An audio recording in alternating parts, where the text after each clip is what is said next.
রোজা রেখে গার্লফ্রেন্ড অথবা সাথে কথা বললে রোজা ভেঙে যাবে না। আরে এই হুজুর এতদিন কইয়া ছিল, এই হুজুরই তো দরকার। তারা হুজুরে সাবস্ক্রাইব করে রাখি, এখন একটা গার্লফ্রেন্ডের ফোন দরকার। হ্যাঁ, কি করো তুমি? ও, তুমি রোজা রাখছো? আরে আমিও তো রোজা রাখছি। রোজা রাখা তুমি কথা কও না?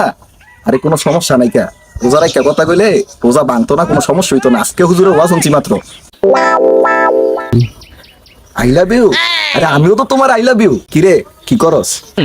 ও ভাই, গার্লফ্রেন্ডের লগে কথা কইতাছি।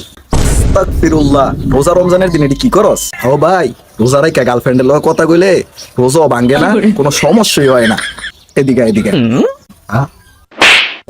ভাই, তুমি আমার মারছ? আমি না রোজা। ও, তুই রোজা? তো কেমনে রাখছিস রোজাটা শুনি? কেমনে আবার 3 বেলা গার্লফ্রেন্ডের লগে কথা কইয়া? আরছে তো তোর কোন হুজুরে কইছে যে রোজা রাইকা গার্লফ্রেন্ডের লগে কথা কইলে কোনো সমস্যা নেই কা? রোজা রেখে গার্লফ্রেন্ড অথবা সাথে কথা বললে রোজা ভেঙে যাবে না। কোন হুজুরে আবার? কপিরেট হুজুরে? আরে এটা তো কপিরেট হুজুর হইতো না, কপি হুজুর হইব, কপি হুজুর। তো হুজুরের নামটা কি একটু কত শুনি?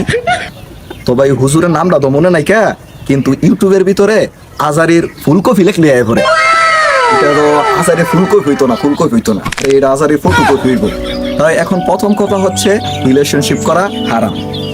তো এমনি দিন দিন যুব সমাজ ধ্বংসের পথে যাচ্ছে, তাদেরকে কোরআন হাদিসের কথা বলে দ্বীনের পথে আনবেন, তা না করে আপনারা তাদেরকে জিন আর কাজের দিকে উৎসাহিত করছেন।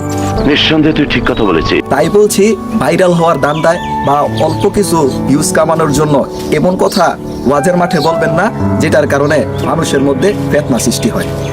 কথা কি ক্লিয়ার না ভেজাল আছে?